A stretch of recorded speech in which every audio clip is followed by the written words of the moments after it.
All right, so welcome back. This is part two of our four-part series interviewing some of the top coaches in the Brooklyn division. Excuse me, I should say the PSAL 4A division, as we have one of the newcomers into the PSAL 4A division, Coach Dave Legree. How's it going, man? Everything's going good. How are you? Listen, man, I'm excited to be here. You guys were one of the hottest topics of last season, one of the hottest topics coming into this season. So I'm really excited to get to kind of look back and preview the previous season and the upcoming season, of course. So this is Coach Legree's third year here. He is the defending 2A champion. And if you're living under a rock and you don't know, they were undefeated and they're moving up from the 2A division to the 4A. So first question, Coach, not only were you guys undefeated, but you only had one game within a touchdown. And that was the first time you played AP Randolph, beat them. I think it was about a 2-score, 3-score game at Curtis for that 2A championship. So the question is, how did you keep the group focused, and what does this kind of achievement really mean to the South Shore program? Definitely a lot of work, a lot of reminders, just trying to stay the course, trying to make sure we keep the guys in the moment, to understand that this is what we were trying to achieve at that point is a huge feat. Mm-hmm. But just staying in the moment, understanding that we cannot take the moment for granted, and we have so much at stake, and we were able to finally finish it off, and just at that point when the clock hit zero, it was just like such a relief for the players, but for us as coaches, we understood how much it took for us to get there, and we just wanted more. We wanted to accept new challenges. So, I guess we'll get to that though. Yeah, of course. And, when you think of South Shore, you think of one of the perennial teams in the PSAL in the top division. You guys were at the top division for a long time, came back down to the 2A division. So in some of those games, there were some lopsided victories. How did you kind of keep the core together to say, hey, we need to stay focused. We're in the 2A, but we want to get this championship just as bad as if we were in the top division? Just because we knew we had so much work to do. Yes, there were some lopsided victories, but we understood, there was so much more at stake, right? We weren't in it looking at we're playing 2A competition. We were looking at it as we're trying to get ready for 3A or 4A competition, because ultimately that's where we felt like that was on your mind almost like the whole season. Yeah. And that's what we kept trying to preach to our student athletes. It's so easy to get caught up in who you're playing, right? And that could be any division, right? There's always top teams and lower teams, lower caliber teams in your division. So sometimes you come across some of those lower caliber teams, you get kind of complacent. We tried to take the same approach each and every day, whether it be coaches, whether it be players, trainers, everybody. We just tried to stay as locked in as possible. And as the season kind of went on, and your reputation spoke for itself, and you guys kind of had that target on your back. How do you think the players reacted to being the team that everyone wanted to knock off? They accepted the challenge. You couldn't ask for a better group of guys than we had last year. Each and every day, we approached it like we were playing the best competition, mm-hmm. like we were playing the best team in the PSL, the best team in the Catholic. You could fill in that blank with any team. We just tried to approach it as we were playing the best, and we wanted to be our very best.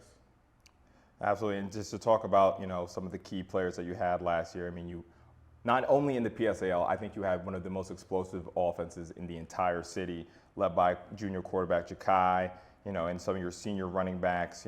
Sheldon Robertson, he was an all-state pick, and Angelo Guzman. So just first of all, just talk about the impact, your seniors leading that group and the impact they left on the program, and talk about your returning quarterback, Jakai. The seniors definitely played a huge part. We didn't have many seniors, but those two guys you just spoke of, Sheldon and Angelo, they played a huge role in all three phases of the games, offense, defense, and special teams. They were the leading catalysts, each and every game, whether it be one of them, Sheldon getting, making a huge play in the backfield, Angelo catching a pick. Angelo was also our kicker and punter, so whether it be like whether him be, pinning. He's also like the point guard on the basketball team, so that's kind of crazy. Yeah. So he's a very, very special talent, Angelo. He has tremendous upside. I wish I was able to coach him, his freshman and sophomore year, but just him being such a sponge, both of them actually, them being such sponges and being able to be such coachable kids, it made life a lot easier for myself, for Coach Jamal. He's a running backs coach. Sheldon is such a natural runner, and it's like whenever he gets the ball in his hands, it could be a touchdown. It could be a touchdown, and he also showed that in the All-Star game.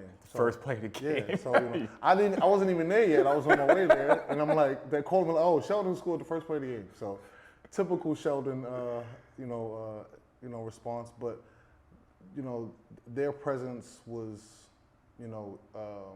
huge for us this year. And as far as Jakad, the old man, we call him the old man. Called the old man. The old man. He acts like he's like 70 years old, but he's probably the best leader that I've had as a coach. He is. You always want, as a coach, you always want your quarterback, your leader, to be like a reflection of you, and he embodies that. He is very hands-on with detail.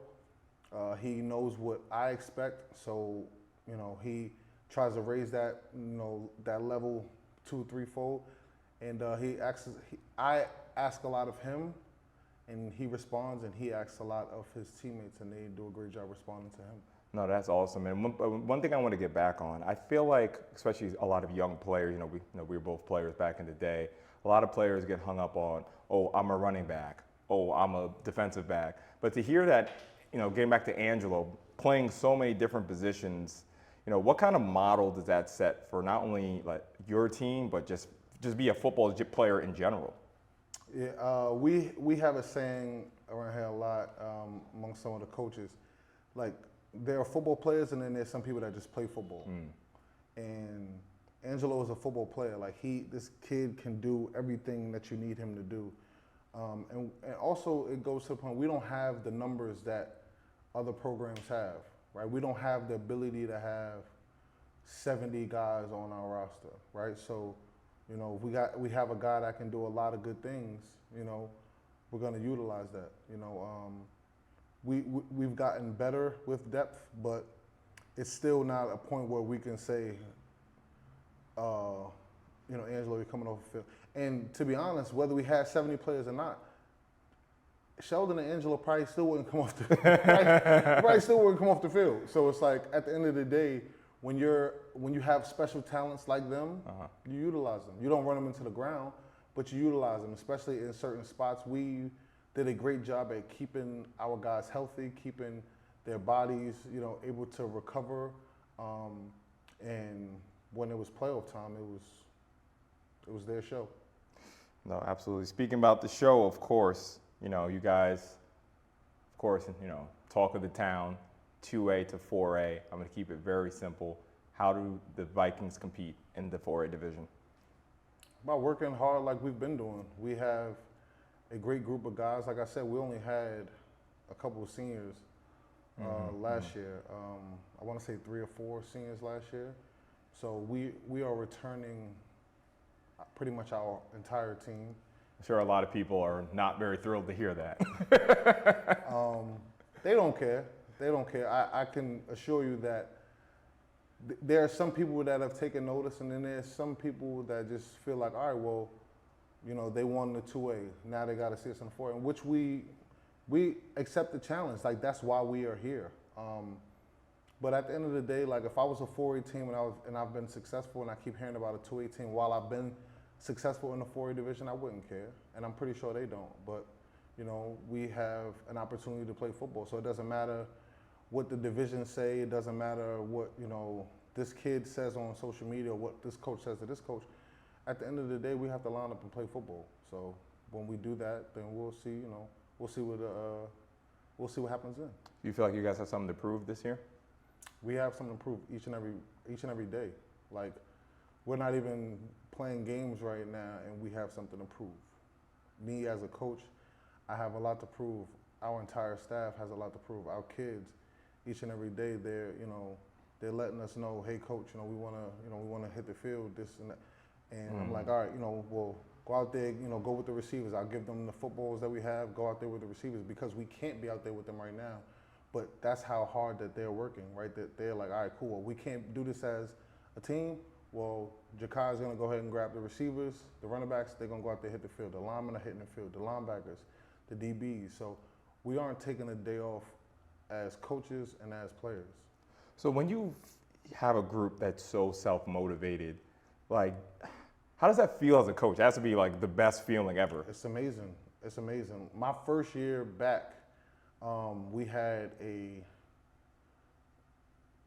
terrible group. I'm not even going to sugarcoat. We had not in the sense of ability, like the ability was there, just culture, right? The culture wasn't there, right? The focus wasn't there. Guys would just mispractice just to mispractice, or when you ask them about it, no, we had to start over, and we had to kind of cut the fat a little bit, and once we've done that, we're still not nowhere near where we want to be, where we need to be, but we're getting better, and that's all you can ask for as a coach. We want an opportunity to compete. These kids want the same opportunity. We're thankful that the PSL has given us the opportunity, so we have to go out there and compete. So do you feel like, when it came to deciding to move up from the 2A to the 4A, was the group that you had to, like, currently right now, did that play a really large part in your decision to move up? Absolutely. If we had 15, 20 seniors, this probably wouldn't be a smart move. Granted, we have a very, very, very good incoming class. We have a very good incoming class. We have a couple really good pieces that came over to us. We'll talk about that. However, having so many seniors, it probably wouldn't be the best move. It probably would have been, all right, let's do 3A or something like that. But just with the group of guys that we have, the additions that we have, the coaching staff that we have, and the mentality that we have is just, we all feel as coaches we were really good football players, and we always played against top competition. So I want to coach against top competition. I want to see how this coach, adjusts to what I'm doing, or vice versa. And we're just competitors, so we always want to compete. So to talk more specifically about the group that you guys have coming back, of course we touched a little bit on Jakai, but of course there's Jeremiah Pope. He was one of the players that were in the Rising Bowl All-Star game. He showed out on the offensive line, along with Tajay Schulters, a big high-profile player you have coming into the program. He was a star, really reminded New York City who he was. I know he was here, he left, and now he's back, and kind of reminded everyone who he was in that New York City Rising Stars bowl game. So just talk about, those two, Pope and Tajay, and maybe some other players that you would like to highlight. Jeremiah has been a key component to, what we've been trying to do. He's been a huge piece to this puzzle. Hard worker, doesn't miss days, doesn't, give you excuses. He's just going to give you results. We've asked him to step it up in the weight room, and we have something called a 1,000-pound club and a 1,300-pound club. And basically, it's like you combine 3 lifts together. You combine the bench, squat, deadlift, and he's a 1,300-pound kid. Wow. He works his behind off. He's been at camps this whole off season working out.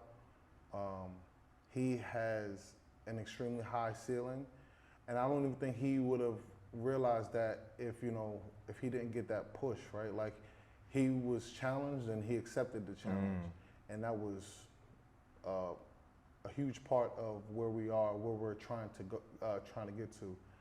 And as Tajay, I couldn't be more proud of him, his work ethic, his demeanor, how he's approached each and every challenge in his life, not just here, in his life.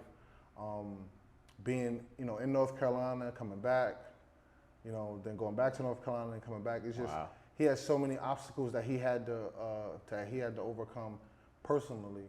And sometimes when you see 15, 16, 17-year-old kids having to face adversity like that, they don't respond well.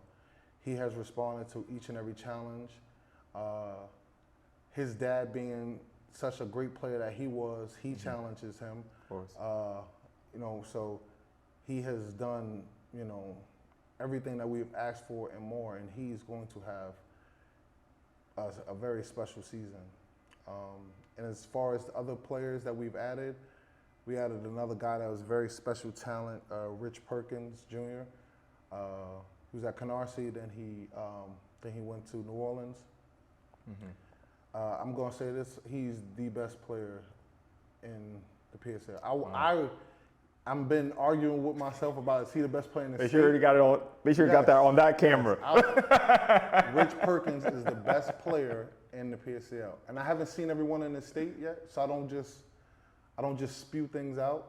But as far as every kid that I've seen so far in the PSL, this kid is the best player in the PSL, and he's another kid that his work ethic speaks for itself. And I know there are people that know of him, and maybe there's people that know him, but he is a special talent. And like I said, we had some 8th graders come in. Tristan Smith is one of the first names that come to mind, 8th grader. Works hard. He is going to be a special talent for us. His twin brother, Trevor, going to be a special talent for us. I'll just leave the 8th graders at that. I don't want to. don't raise them up too high. They got to earn it a little bit. Yes. I'll say one more. We have a quarterback, special kid. His name is Charlie. Works his behind off.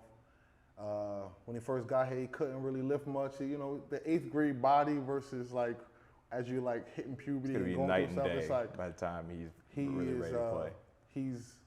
He's exceeded expectations so far. And just to go back to Tajay and his dad being on the staff, just how's that going to work at practice? If you see him getting on him, you're going to be like, all right, I'm going to let them do their thing. I'll say absolutely nothing. You're just not getting involved. First of all, I get on Tajay more than Jamal does right now. Wow, and really? It's just, so Jamal and I grew up together. Uh-huh. We played youth league together, played Pop Warner together. He was a couple years older than me. But Jamal and I have been close friends for such a long time. I literally watched Tajay grow up. So when I'm challenging Tajay, it's not coming from a place of just oh, this dude is just saying something to me. No, he understands I'm challenging you, or I'm asking you to step up, or I'm asking you to meet these requirements because incredible. I know what you're capable of. Yeah.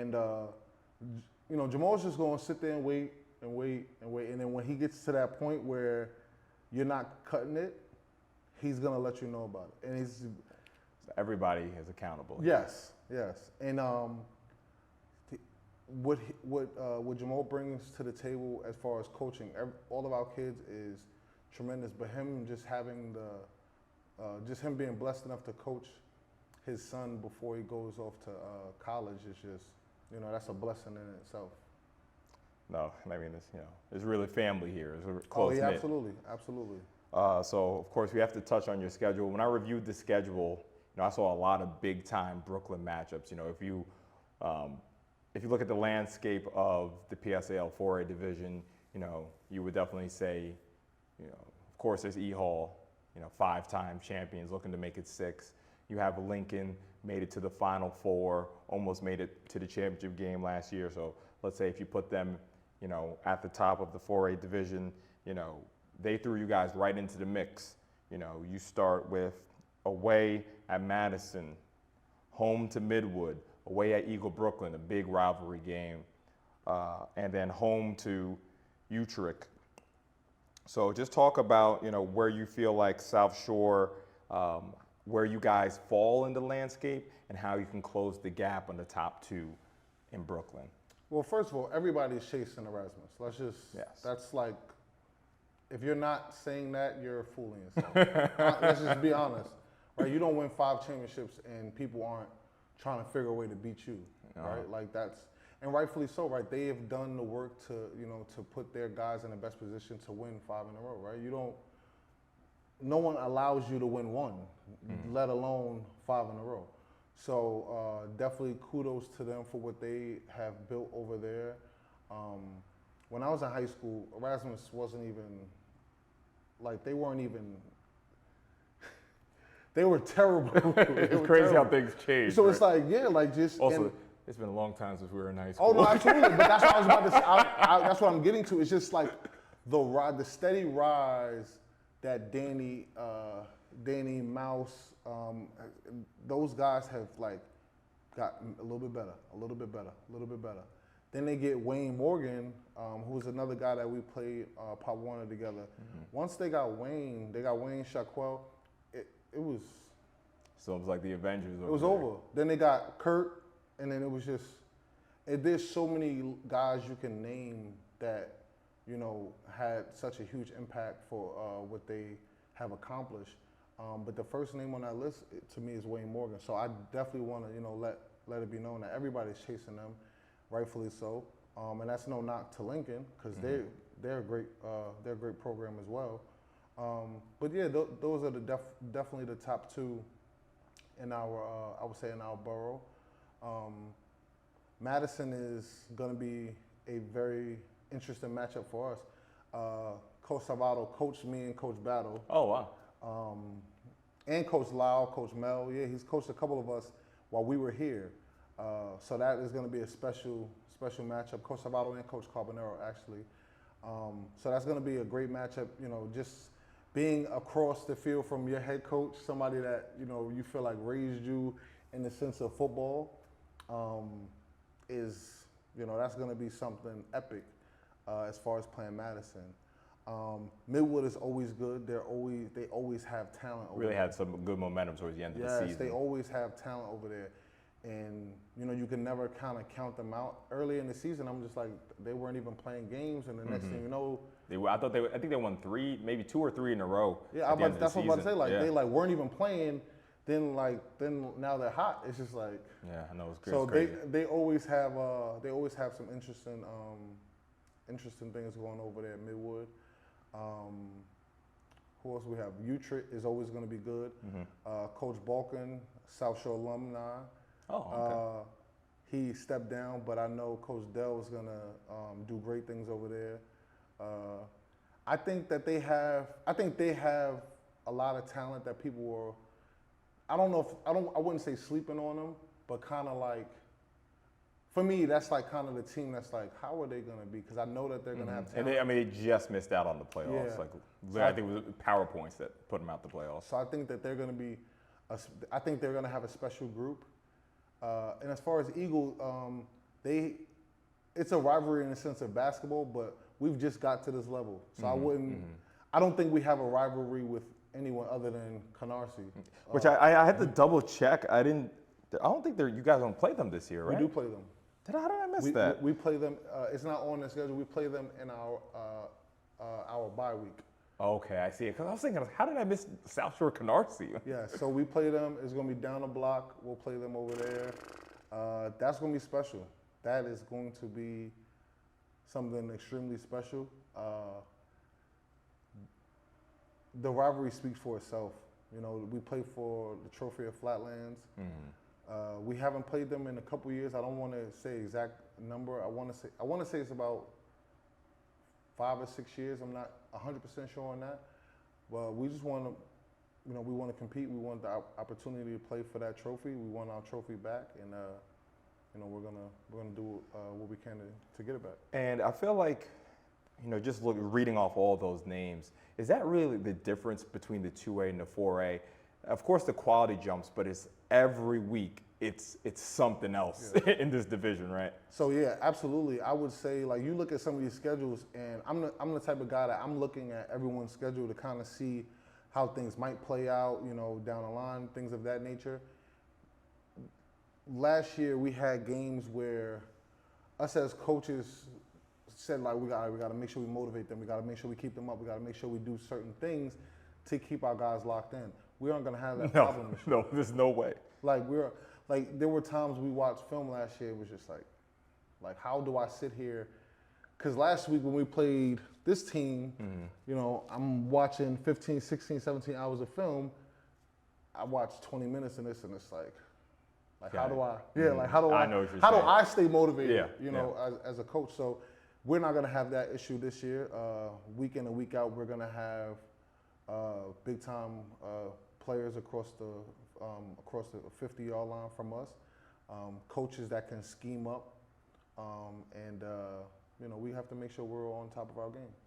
Coach, last question. Undefeated 2A champions. You're back in the top division, you know, probably where South Shore should be. Some people might still have some questions. Everyone's eyes are on you guys. So, in your opinion, what is a successful season for the Vikings this year?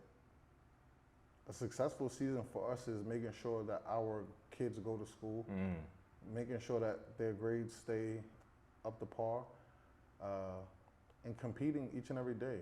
If we do those things, the wins happen, right? Like, if you're doing what you're supposed to do on the field, off the field, in the classroom, working hard, going to study hall, in the weight room, the wins come from that.